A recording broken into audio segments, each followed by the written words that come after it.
ఈయన కరాటే రాజుగారు అంటారు. ఈయన 18 ఏళ్ళు అయిపోయిందేమో కదా. ఆ టైంలో నాతో పరిచయం, ప్రజారాజ్యంలో ఆయన ఉండి ఆయన ఒక రాజకీయగా జై జై జై జనసేన. ప్రజారాజ్యం మారిపోయింది.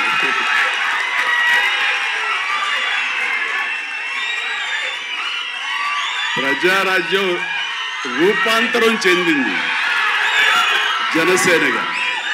I'm very happy. ఆ రోజున పొలిటికల్గా తను రావాలి అని, పొలిటికల్ ఎదగాలని తన ఇంట్రెస్ట్ అని చెప్పినప్పుడు నేను వెంటనే ఆయనకు అవకాశం ఇవ్వడం జరిగింది. బట్ పరిస్థితులు ఇంకోలాగా ఉండేది. అలాగే అప్పటి నుంచి నాతోటి సత్సంబంధాలు ఏర్పరచుకున్నాడు. వాళ్ళ అబ్బాయి ఇట్లా సినిమాలోకి వస్తాడు అని కూడా చెప్పాడు. నేను వాళ్ళ ఇంటికి వచ్చినప్పుడు ఏదో పూజకు వచ్చాను ఒకసారి, అయ్యప్ప పూజకు వచ్చినప్పుడు. చాలా చిన్నవాడు అనుకుంటా విసక్షన్.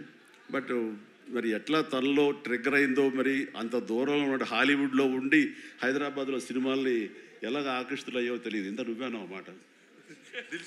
దిల్షుక్ నగర్ అమెరికా దగ్గర అనిపిస్తుంది. దిల్షుక్ నగర్ అంతవరకు.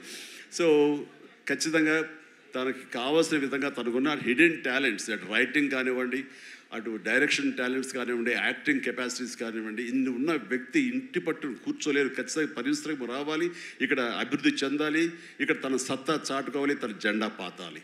అది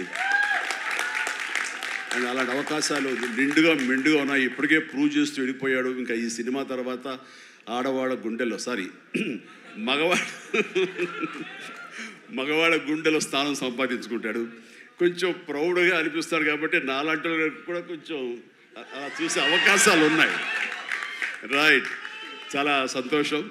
ఈ సినిమాలో నటించేటువంటి మన సింగ్ గారు,